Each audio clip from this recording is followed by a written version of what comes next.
નમસ્કાર વિદ્યાર્થી મિત્રો, હેપી હોળી. ફરી એકવાર આપણી યુટ્યુબ ચેનલ વોકટોકમાં આપનું હાર્દિક સ્વાગત છે. હોળીના રંગો તો બધાને ભીંજવી લેશે, પણ સાથે સાથે આપણા ધોરણ 12ના વિદ્યાર્થીઓ માટે તૈયારીના રંગો ઉમેરી, કેમ કે જ્ઞાન પણ એક ફેસ્ટિવલ જેવું છે. ખાસ કરીને ઇલેક્ટ્રોનિક્સ એન્ડ હાર્ડવેરના વિદ્યાર્થીઓ માટે આ વિડીયો છે. તમે જો ધોરણ 12માં હોવ અને તમને લાગે છે કે તૈયારી ક્યાંથી શરૂ કરવી, ક્યાંથી કેટલા માર્કના પ્રશ્નો પૂછાશે, તો બસ આ વિડીયો તમારા માટે જ છે.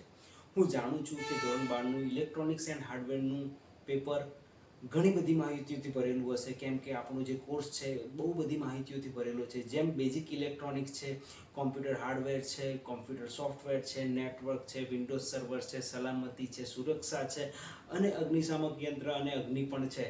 આજના દિવસે આ બધા જ ચેપ્ટરની ચર્ચા કરવી ખૂબ જ મુશ્કેલ છે, પરંતુ દરેક ચેપ્ટરમાંથી કેવી રીતના પ્રશ્નો પૂછી શકાય તે માટે મેં મયુરભાઈ અને વિશાલભાઈ ભેગા થઈને આ એસાઇનમેન્ટ તૈયાર કર્યું છે. જ્યારે ગુજરાતમાં વોકેશનલની શરૂઆત થઈ ત્યારથી મયુરભાઈ ઇલેક્ટ્રોનિક્સ એન્ડ હાર્ડવેરમાં ફરજ બજાવતા હતા. અત્યારે તે બનાસકાંઠામાં ડીઆરપી તરીકેની ફરજ બજાવે છે. જ્યારે વિશાલભાઈ ભાવનગરની સેદરડા હાઈસ્કૂલમાં સિનિયર વીટી છે, તેમણે પણ આ અસાઇનમેન્ટમાં બહુ જ મોટો ફાળો આપ્યો છે.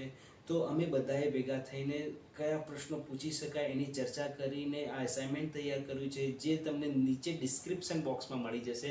મને ચોક્કસ ખાતરી છે કે તમે બહુ સારા માર્ક્સ લાવશો અને આ અસાઇનમેન્ટ તમને સારા માર્ક્સ લાવવામાં ખૂબ જ ઉપયોગી બનશે. સાથે સાથે અસાઇનમેન્ટ ઉપર જ નિર્ભર ન રહેતા ચોપડીના જે એમસીક્યુ છે અને તમારા સ્કૂલમાં જે વોકેશનલ ટ્રેનર છે તેમણે તમારા જોડેથી જે નોટ બનાવેલી છે એ નોટમાંથી પણ વાંચી લેજો. આ બધાનો સમન્વય કરશો તો તમારી એક્ઝામ 100% સારી જશે એવી મને આશા છે.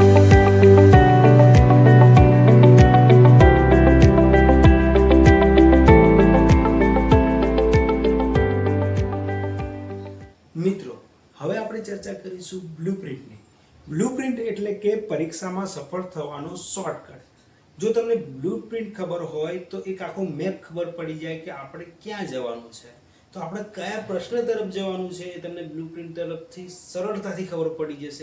નમસ્કાર વિદ્યાર્થી મિત્રો, આપની સમક્ષ આપણું પ્રશ્નપત્રનું પરિરૂપ છે, જેમાં 9 ચેપ્ટર છે. એમાંથી પહેલું, બીજું, 8મું અને 9મું ખૂબ જ મહત્વના ચેપ્ટર છે. તો સર્વપ્રથમ આ 4 ચેપ્ટર પહેલાં તૈયાર કરવાના, કેમ કે એ 4 ચેપ્ટરના કુલ માર્ક્સ 20 થાય છે. એ તો ફરજિયાત પ્રશ્નના 20 માર્ક્સ થાય છે. અગર જો જનરલ વિકલ્પ સાથે પૂછાઈ જાય તો તે 4 ચેપ્ટરના ગુણબાર 25 પણ થઈ શકે છે.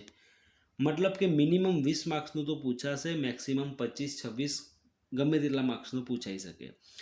તો હું આજે પહેલા, બીજા, 8મા અને 9મા ચેપ્ટરની વિડીયોમાં ચર્ચા કરીશ. બીજું તો તમને આ બેઝિક ખબર જ છે કે એમસીક્યુ ટોટલી 7 માર્ક્સના હોય છે અને ટોટલી 7 હોય છે.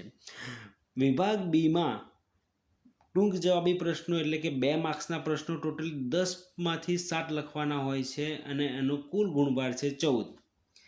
વિભાગ સીમાં 3 માર્ક્સના પ્રશ્નો હોય છે. એમાં 5 પ્રશ્નોમાંથી કોઈ પણ 3 પ્રશ્નો લખવાના હોય છે અને એનો કુલ ગુણભાર છે 9.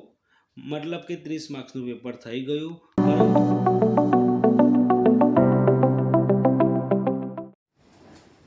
તો મિત્રો, તમારી બધાની પાસે આ બુક હશે જેનો આ પાર્ટ 1 છે. એમાં આપણું પહેલું ચેપ્ટર છે મૂળભૂત ઇલેક્ટ્રોનિક્સ એટલે કે બેઝિક ઇલેક્ટ્રોનિક્સ.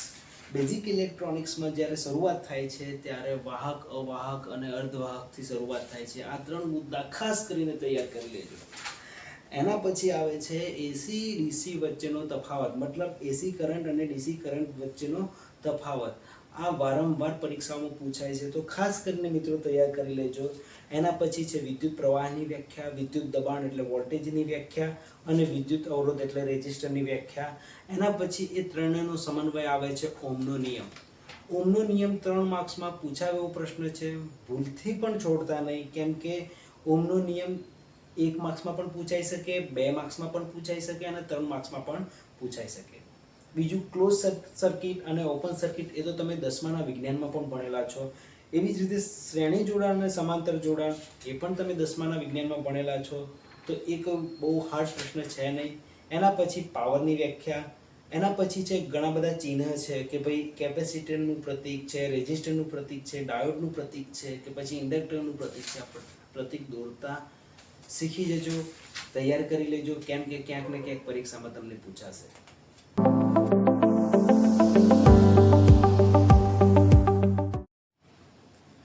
એના પછી પાર્ટ 1 માં પ્રકરણ 2 છે કોમ્પ્યુટરનું બેઝિક, મતલબ કે કોમ્પ્યુટરના મૂળભૂત ખ્યાલ. કોમ્પ્યુટર શું છે એ પહેલો પ્રશ્ન છે જે 2 માર્ક્સમાં પૂછાયો છે, અને કોમ્પ્યુટરના મુખ્ય 4 કાર્યો આખો પ્રશ્ન પૂછાય તો 3 માર્ક્સમાં પૂછાય તો કોમ્પ્યુટર શું છે એ પણ લખવું પડે અને એના કાર્યો પણ લખવા પડે. કાર્યો તમને ખબર છે કે કોમ્પ્યુટર ડેટા સ્વીકારે છે, ડેટા પર પ્રક્રિયા કરે છે, આઉટપુટને પ્રોડ્યુસ કરે છે અને પરિણામનો સંગ્રહ કરે છે. એના પછીનું જો મહત્વનો ક્વેશ્ચન હોય અને વારંવાર પૂછાયો હોય તો કોમ્પ્યુટરના મુખ્ય ભાગો, એમાં પણ આઉટપુટ ભાગોને અલગ તારવો, ઇનપુટ ભાગોને પણ અલગ તારવો, જેથી કરીને એવો પ્રશ્ન પૂછાય કે કોમ્પ્યુટરના આઉટપુટ ભાગોના નામ આપો તો પણ તમે આપી શકો અને ઇનપુટ ભાગોના નામ આપો તો પણ તમે આપી શકો. મને લાગે છે ત્યાં સુધી આ પ્રશ્ન પૂછાયો છે. એના પછી આવે છે પ્રિન્ટર્સ. તો પ્રિન્ટર્સના પણ 2 પ્રકાર છે, એક તો ઇમ્પેક્ટ પ્રિન્ટર અને non impact printer.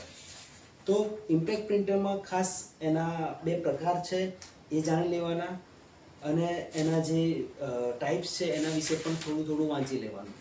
Non impact પ્રિન્ટર્સની લાક્ષણિકતાઓ ખાસ પૂછાય છે, અને એમાં પણ લેઝર પ્રિન્ટર્સ અને ઇન્કજેટ પ્રિન્ટર્સ, ખાસ કરીને આ 2 પ્રિન્ટર મોસ્ટ આઈએમપી છે. આને તો ભૂલથી પણ છોડતા નહીં, કેમ કે લેઝર પ્રિન્ટર્સ અને ઇન્કજેટ પ્રિન્ટર્સ છે એ 2 માર્ક્સમાં પણ પૂછાઈ શકે એવો છે અને 3 માર્ક્સમાં પણ પૂછાઈ શકે એવો છે. અને બીજું આ ચેપ્ટરમાંથી જો મોસ્ટ આઈએમપી હોય તો મને લાગે છે ત્યાં સુધી બુટિંગ એટલે શું, બુટિંગના પ્રકાર જણાવો.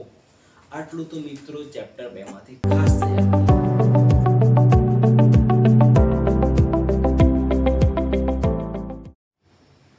તો ચાલો મિત્રો, આ પાર્ટ 2 તમારે બધા જોડે છે. પાર્ટ 2 ના 2 મહત્વના ચેપ્ટર છે, એમાંથી એક ચેપ્ટર છે કાર્યસ્થળ પર સલામતી.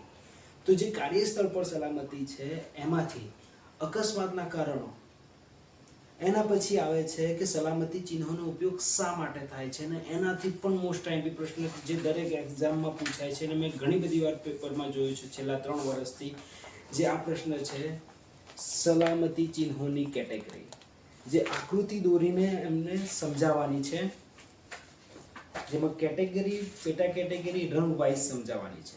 એના પછીનો જે મોસ્ટ આઈએમપી પ્રશ્ન છે જે ઈજા થવાના કારણો, એના પછી પગ અને હાથનું કચડાવવું, પછી ભારે વસ્તુ ઉપાડવા અથવા ખસેડતા પહેલાની તૈયારી, એના પછી છે લિફ્ટિંગની કાઇનેટિક પદ્ધતિમાં ઊંચકવાનું શરૂ કરતા પહેલા શારીરિક સ્થિતિમાં શું સુધારો કરશો, એના વિશે છે. આટલા પ્રશ્નો મિત્રો તૈયાર કરી લેશો તો તમને ખૂબ જ ઉપયોગી. પાર્ટ 2 નું છેલ્લું ચેપ્ટર, અંતિમ ચેપ્ટર એટલે કે આગ અને અગ્નિશામક.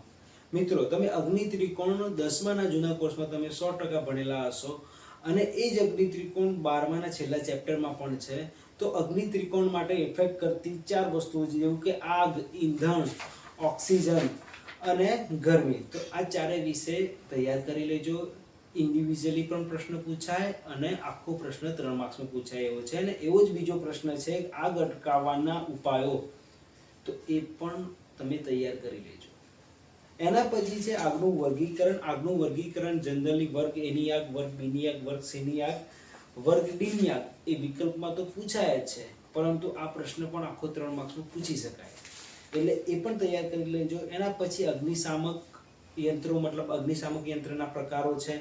એમાંથી જો મને મોસ્ટ આઈએમપી લાગે છે તો ડ્રાય પાવડર અગ્નિશામક છે, કાર્બન ડાયોક્સાઇડ અગ્નિશામક છે અને હેલોન અગ્નિશામક છે. પૂરી વોકટોક ટીમ તરફથી તમને બધાને બેસ્ટ ઓફ લક. આવતા વર્ષે દરેક ધોરણના ચેપ્ટર વાઇઝ વિડીયો આપણે ચેનલમાં મૂકીશું, અને મારું તો સ્વપ્ન છે કે દરેક ટ્રેડના દરેક ચેપ્ટરના વિડીયો મુકાય અને દરેક વીટીનો અને અનુભવી વીટીનો લાભ લઈને આપણે અવનવા વિડીયો બનાવી શકીએ અને તમારા સુધી ખૂણે ખૂણે સુધી પહોંચાડી શકીએ. અમારી ચેનલના મોટિવેશન માટે આપ સૌ અમારી ચેનલને લાઇક, શેર અને સબસ્ક્રાઇબ કરીને વધારેમાં વધારે બાળકોને લાભ આપવા માટે સહભાગી બનો, કારણ કે તમારો સપોર્ટ એ જ અમારું મોટિવેશન છે.